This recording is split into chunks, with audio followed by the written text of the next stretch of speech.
What's going on, guys? Welcome back to the channel. Welcome back to another video. If you guys are hanging out with me for the first time, please consider subscribing to this channel.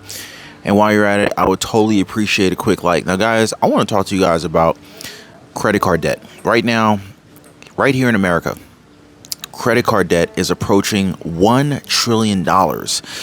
And this is just wild. Now, obviously, recessionary fears and inflation has definitely played a role in how much consumer credit card debt Americans are amassing.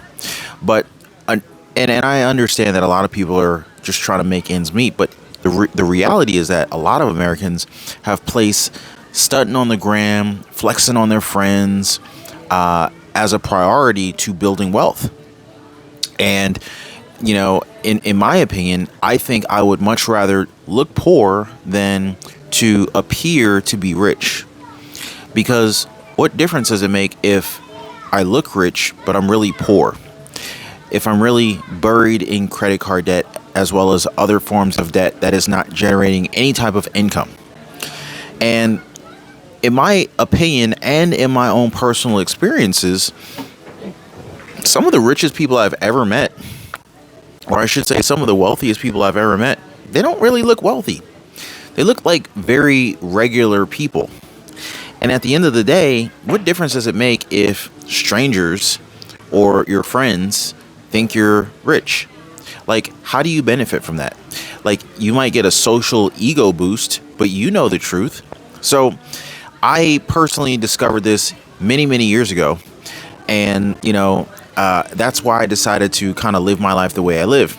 And I've seen this pattern happen. I've seen this pattern play out many times with other individuals who I later discover are wealthy, because most wealthy individuals that I meet, they don't look wealthy on the surface. In fact, they look very, very regular. And what I have found is that their priorities are totally different. So, for example, the average American, the average low income to middle class American, I would say that based on consumer habits and what we see in stores and consumerism and TV and, just social events and just having conversations with regular people, most people are worried about what other people think about.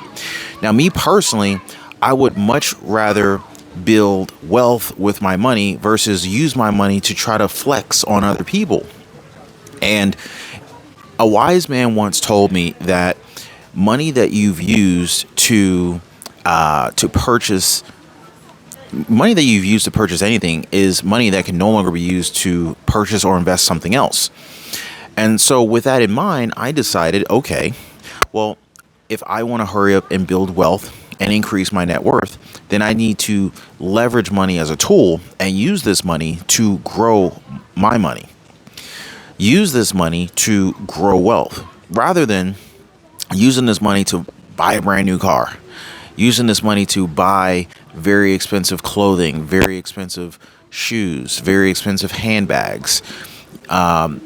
These items, in most cases, do not build wealth. Now, if you happen to have a side hustle where you're basically flipping sneakers, maybe you're buying a pair of Jordans for $200 and you're flipping that pair of Jordans for $500. Well, that changes the game. Now, it's not really a purchase for the sake of flexing on other people. It's a purchase, or more or less an investment, or it's an investment in your inventory, because technically, if you're planning to sell it, that's inventory and you're running a business.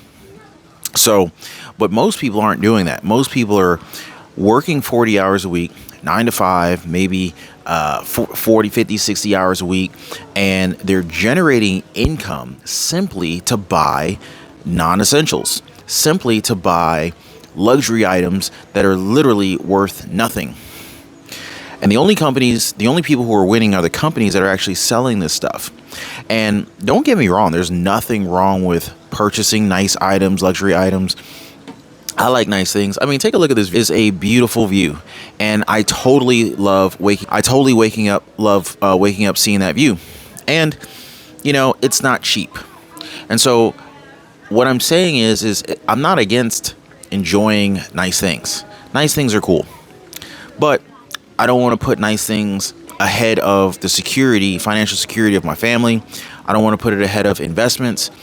You know, the key here is to leverage the amount of money that you have to do two things, in my opinion, if you want to build wealth quickly. You want to cover your essentials, and you want to invest as much as you can. And the sooner, the quicker you can do that, the sooner you can do more of what you want to do. And so I just actually want to show you guys this, because this is a pretty cool boat that's going by right now. I just wanted you guys to be able to take a look at that, because I don't see that many cool boats just passing in front of my room that often. But I thought that this one was pretty nice. Now, looking at this boat, I think that this one is about a $250,000 boat. It's kind of hard to tell exactly the price point on this one, being that it's so, but it is still in front of the room nonetheless. And you tend to see these things all the time in Florida. Matter of fact, look over right in front of our room. Like, and I bet you that's where this boat is headed to. If you look over here, he's going to join the others and park his boat. You can tell I don't have a boat, and I don't know much about boats. So I probably shouldn't say that he's parking his boat. I don't know what the real term is, but maybe someone who is into boats could educate me, because I don't know. I don't have a boat. I've ridden in mini boats, but I don't know much about them. But if that person is barely making ends meet and driving that boat, I would probably sell that boat and get out from under the burden of any type of financial distress that you might be in. However, if that boat is, not harming that person in any way financially, enjoy it. Another thing is you could invest in a boat, and also you could rent the boat. You can rent the boat out. You can lease it. You could offer tours to other people, and you could ultimately take what is a leisure or fun item for yourself, and you could actually make a little side hustle out of it. And these are the types of things that the wealthy individuals that I've met over time have figured out. They figured out how to, number one, convert 9-to-5 income, earned income, into passive income as quickly as possible. And one of the ways of doing that is to take your passions and turn your passion into profits. And so if you're really into boating, and you just, boating is just really a pastime for you, why not consider the different methods of generating income from the things that you enjoy doing the most? And that's what I did. In fact, when I was growing up, as a kid, I was really into cars and modifying these vehicles. And the parts and the labor for modifying cars was very expensive. And I found it very difficult to be able to afford the car payment, because I had a car payment. It was about $300-400 a month back then. It was like 20 years ago, so it was a lot of money for me. And I also wanted to modify this car that I hadn't even finished paying off. Horrible financial decisions. But what I ended up doing was I set up a business at 20 years old. Set up a business, had my business licenses, set up an LLC. I don't know if I had an LLC for sole proprietorship back then. I built a website, and I had a, It was I want to say it was a sales permit. I had some kind of permit that allowed me to basically set up these business accounts with wholesalers and manufacturers of products. And basically I could get these different parts that I wanted to acquire from my vehicle at a significant discount. Now, in order to get these discounts, I had to be ordering a certain amount of product per month or per quarter or something like that. And so what I did was I started selling the products as a business. And once I started moving a certain amount of volume, I was able to get these significant discounts. These discounts allowed me to sell these products at a profit.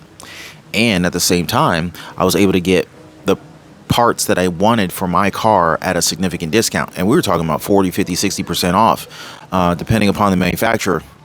But again, it's taking earned income and as quickly as possible, converting that earned income into passive income streams, converting that income into reinvesting that earned income into the types of investments that will pay you money. And the sooner you can figure out how to make your money make money, the sooner you get out the rat race. And as a matter of fact, Warren Buffett said it, and I love this quote. He says, if you don't figure out how to make money while you sleep, you will work until you die. And most Americans nowadays, and it's funny, as I'm sitting in traffic sometimes, I hate traffic. I'm blown away by how many people drive Mercedes-Benz, BMW cars, Audi, Porsche, Lexus. I mean, like, there's so many different vehicles on the road that are like luxury branded vehicles. And it makes me wonder, like, what is the average person earning in terms of income? Because it literally blows me away that so many people can afford to drive these cars. And I'm like, wait. These are some freaking expensive cars. I mean, even if you're driving like a little, like a C, like a base model C-Class Benz, or you're driving an A-class Mercedes-Benz, these are still expensive vehicles, even though these are the lower end Mercedes-Benz cars. But there's so many people who are driving these cars, and it makes me wonder, it's like, man, like, what is the average person earning? Because there's so many people driving these cars around. Well, people are leasing them. People are financing these vehicles out to like 108 months just to get the payment low enough so that they can afford it. Meanwhile, the car is depreciating in value. And for what? Like, I would rather just drive a little $5,000 beater, get to and from work. I'm not turning heads. I'm not impressing anybody driving this $5,000 car. But in the meantime, my insurance rates are lower. I could probably pay cash for the car, and I can have more money freed up to be able to invest, pay off debt, and build wealth going forward. But, it really depends on what your priorities are. And again, like I said, the wealthiest individuals that I've found, they're taking their money and they're not buying the fancy clothes. They're a lot of times they just look super regular, basic t-shirt like what I'm wearing, some jeans that are, less than $50, and they're probably 5 years old, 10-year-old jeans. Not the flashiest pair of shoes, and it's not to say that they can't, and it's not to say that they don't have these flashy items, but clearly their priorities are not trying to impress random strangers on the street. So I just, I think it's very clear the habits of successful millionaires, or whatever you define as being rich or wealthy. Like, for every person's going to be different. And so you might say to yourself, okay, well, rich would be anyone who's has a net worth more than $1 million. Someone else might say, okay, rich is anyone who has a net worth of greater than $10 million. However you define rich or wealthy, that's entirely up to you. To me, I think that a rich person or a wealthy person is anyone who no longer really has to worry about money, or has to worry about working, or showing up for work to be able to cover their living expenses. Basically, if you can afford to live life on your own terms, if you want to take a trip whenever you feel like it, to me, that is rich. That is wealthy. And whatever number that is for you, it may vary. Like, if you're the type of person who wants to take a vacation every 6 weeks, then your standard of living is going to be more expensive than someone who just, wants to take a trip once a year. If you're the type of person who likes to eat organic food on a regular basis, and you eat 6 times a day, versus someone who eats 1 time a day and they don't necessarily care if their food is organic or not, then there's going to be a difference in your cost of living. So technically, you could be rich and just have a low cost of living and achieve becoming rich a lot sooner compared to someone who has a higher standard of living. But lots of different strategies out there, lots of different ways of generating passive income. You can set up different types of businesses. You can set up, you can also outsource work.